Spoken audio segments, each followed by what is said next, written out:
it's going to be an issue. And you look, and the Chinese are in the middle of all this stuff too, because the last thing they want to do is drive up food prices and get American farmers saying, well, I'm not selling you chicken for that. You're going to pay this. I'm not selling my pigs to you, Smithfield. You're going to pay that.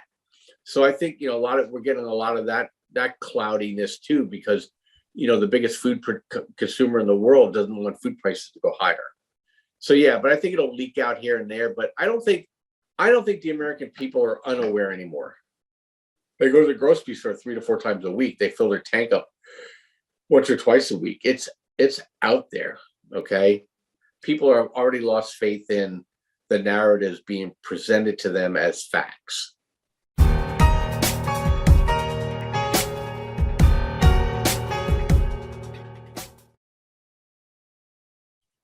Good afternoon, everyone. Thanks for joining us again for the next month's talk here. I'm with Bob Kudla, tradelikeagenius.com. And we come into the fertilizer shortages, which are going to be about 12% globally. The herbicides you might start to hear about now. And when words like anhydrous start to make the water cooler talk, well, you're right in the middle of a repeating chapter of history. We're going to go short-term chapter of history, Arab Spring. Well, we can go out into different multi-century cycles when governments collapse, people migrate, and famine sweeps the land. How will governments react, do you think, is probably the question. Yeah, let me pick your brain on an article I was reading about a vendor had a product and was offered a Walmart contract.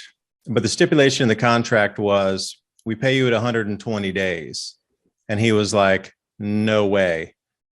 And I don't know if we're going to see the same thing with this food and supply chain, more mainly focused on foods, where the supplier or the seller, the grower of the food, will more happily deal with somebody who's paying at delivery and they're walking out of there with a check in their hand, or on a 30-day, versus some of these conglomerates and corporate entities are out at 120 days.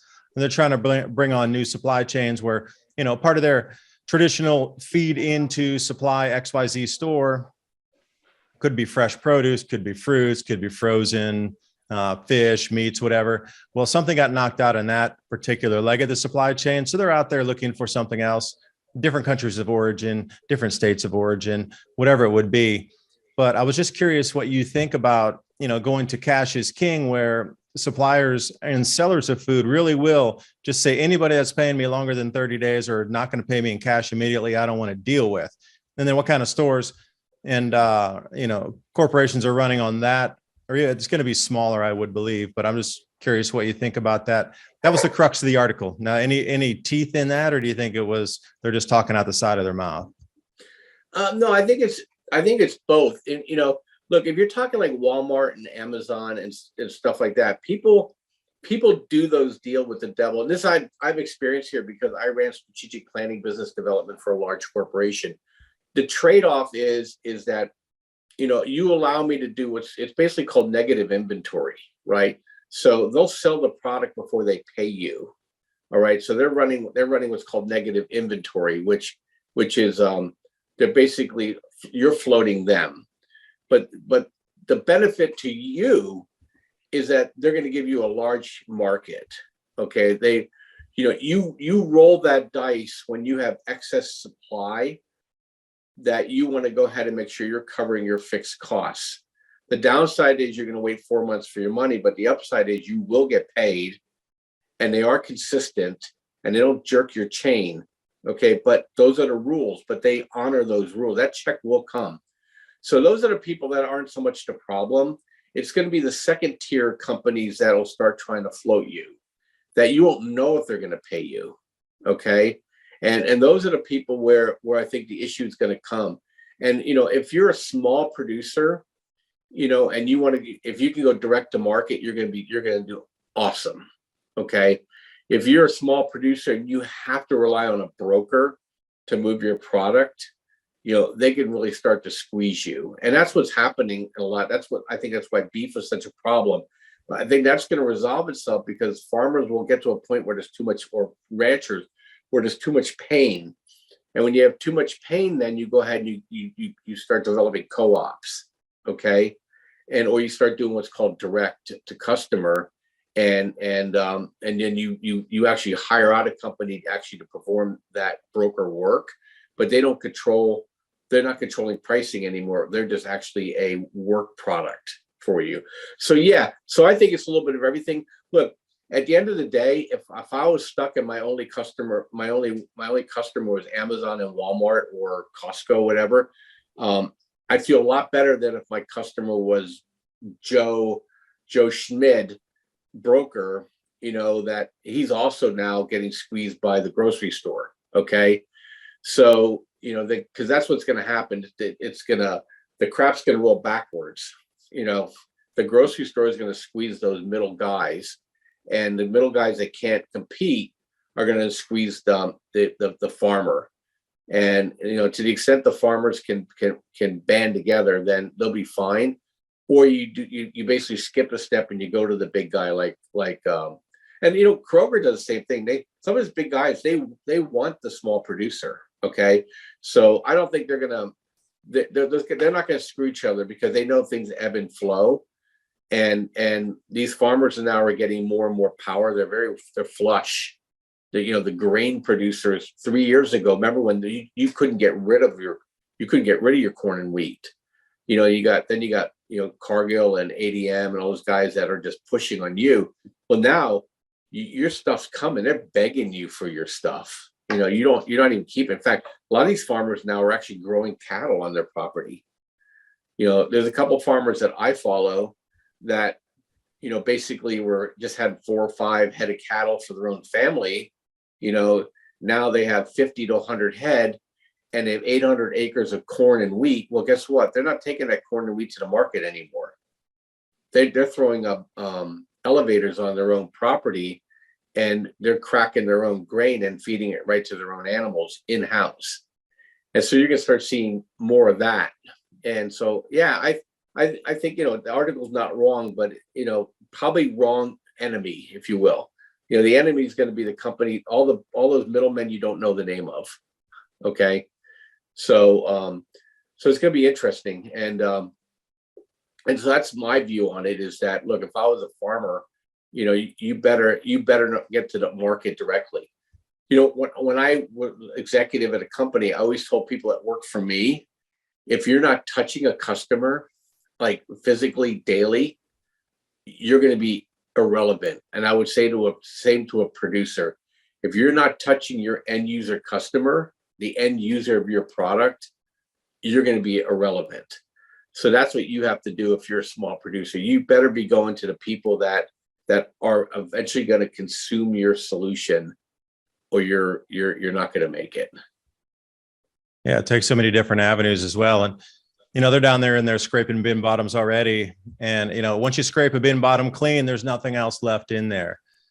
So just in your estimation, when we get these crop reports of the planting acreage, the emergence reports, the first month after emergence, we're getting all these reports here.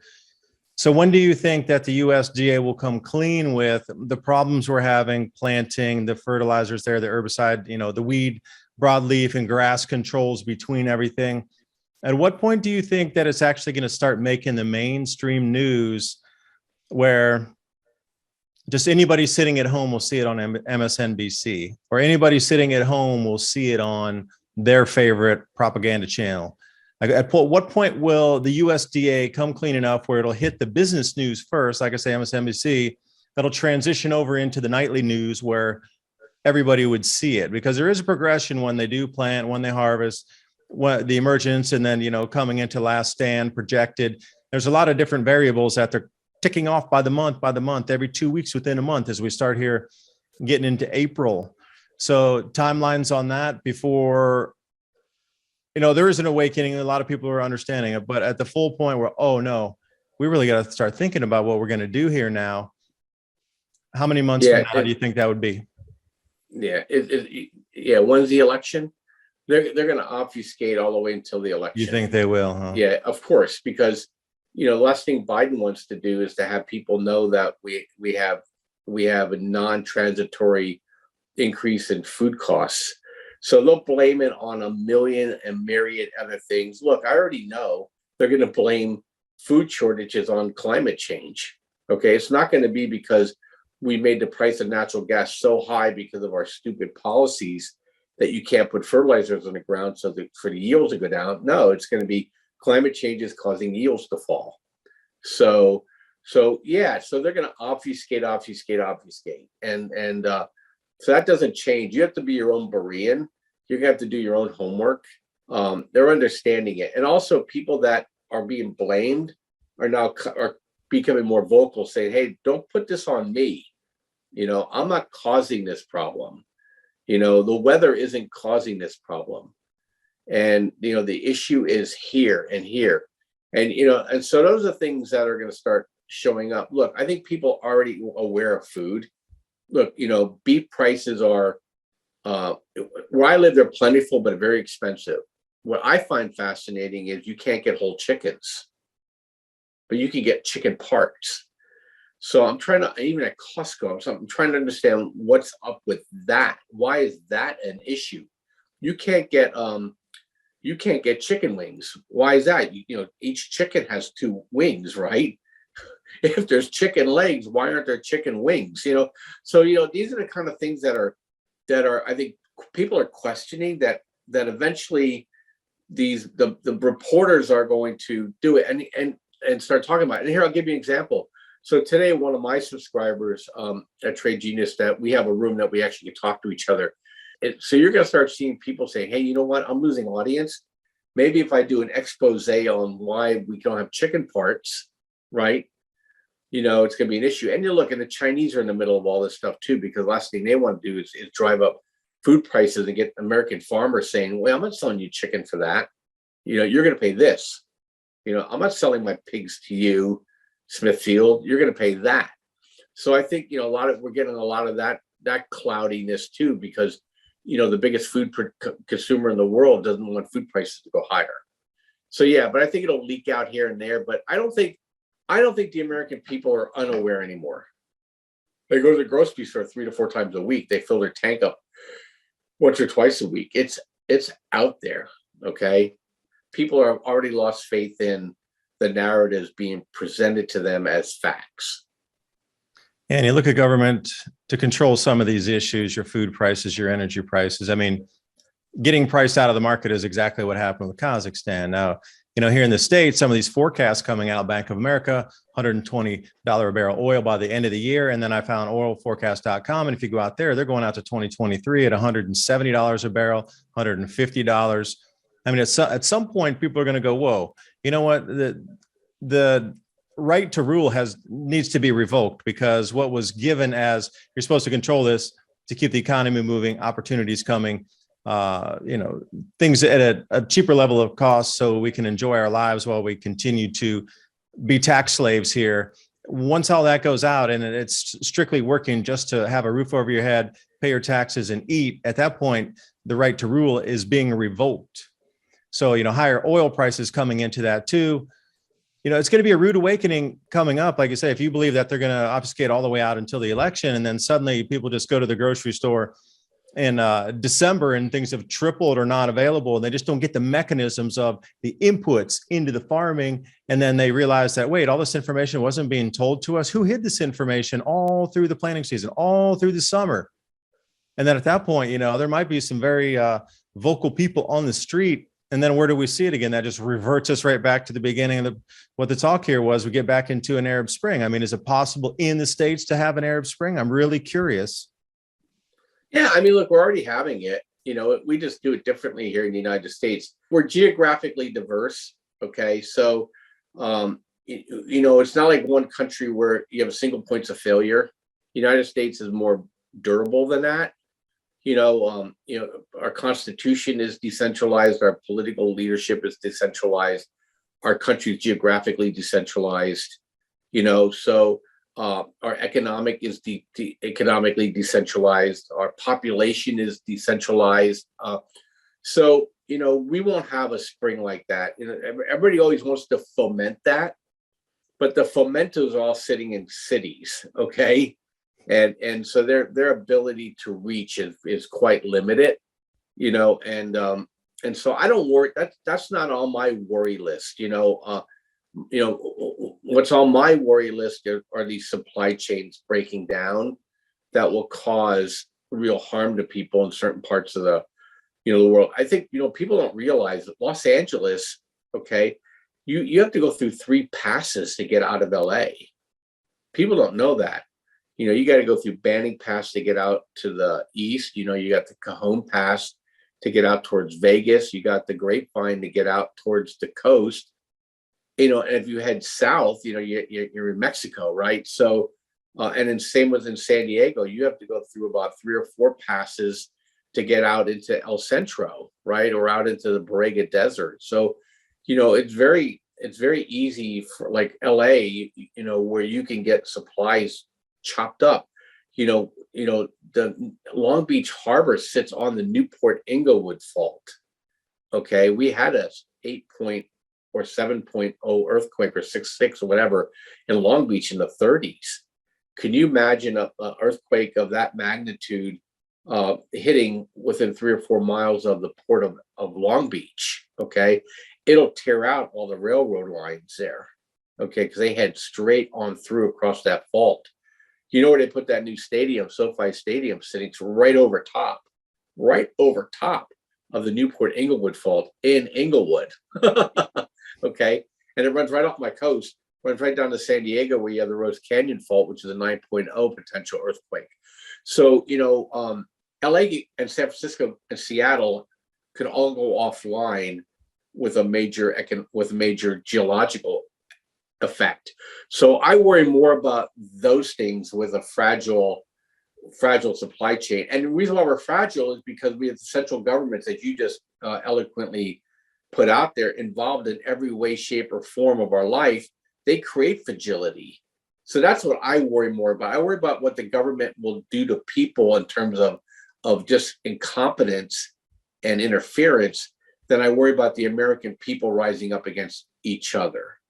Okay, and you know, we'll be tested with that, you know, and it won't take much, and I think those things will be more likely to come to pass, and that's why you have to have backup, if you will, within your own life. You know, and I think a lot of people are already noting that. Why? What's the benefit of living in San Francisco if they're going to keep me locked up in a box in my house, right? Where if I leave the house, my car gets destroyed. So I'll move out to Reno. I'll move up to Montana. I'll push out to Tennessee. Okay, I'll go to Texas. You know, I'll move to Florida. I'll move to Georgia. So, you know, so you're already starting to see the wave has already begun, Dave. So, which is good because, you know, we've been waiting to monetize this for a long time, and we're monetizing it. You and I we both made decisions in our life based on what we thought was going to happen, that we're now enjoying the fruits of it. You know, you doing what you're doing on the ag and ag education side, and me on the trading side, is that, you know, people don't realize this. You and I have been talking, you know, we're some of the first interviews that we ever had are with each other in this whole new world of podcasts. You and I have been doing this for 7 years. And, you know, you remember we were up at midnight trying to do things in Morse code, you know, now we have all this technology now. And when we were talking, this stuff was all coming in 5 or 6 years. Now this stuff's already in our rearview mirror. And now we're literally on the slip and slide. And so, yeah, so I think it's there, Dave. I just sense your frustration that they'll never openly talk about it.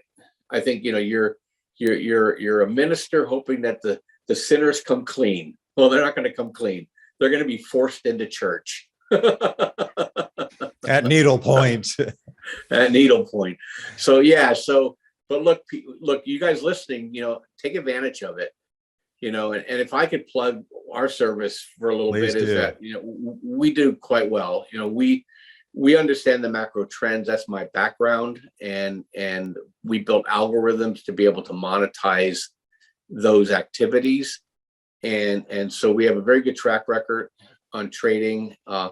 You know, we can see the good, we can see the bad. You know, we don't get blinded by our own hopes and wishes. The market tells us where the activity is.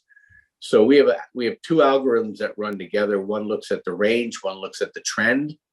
looks at the money flow, and then our trades are set up from that. So people who trade with us, stocks or crypto, you can get access to these tools. You get access to our chat room. I put a trade out every day. We put trades out on crypto every day.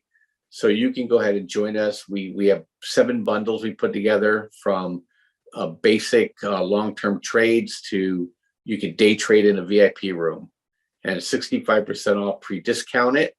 And if you want to just get promo code winter, you get 40% off of anything that's not bundled. And Dave, I shot over some notes of just some of our customers saying just this week, people are so thankful. We warned them after the holiday rally, the Christmas rally, if you will. We warned them on a hangover coming into this with Powell and inflation. Okay, and then we got people right back on these last 2 days where they're trying to squeeze the market from a short position. We caught these moves up again too.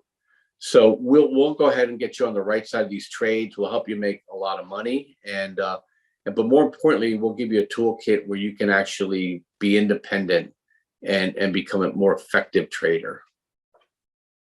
And remember, the Chinese have a saying about the world situation where we sit today: Wei Ji, opportunity in the danger.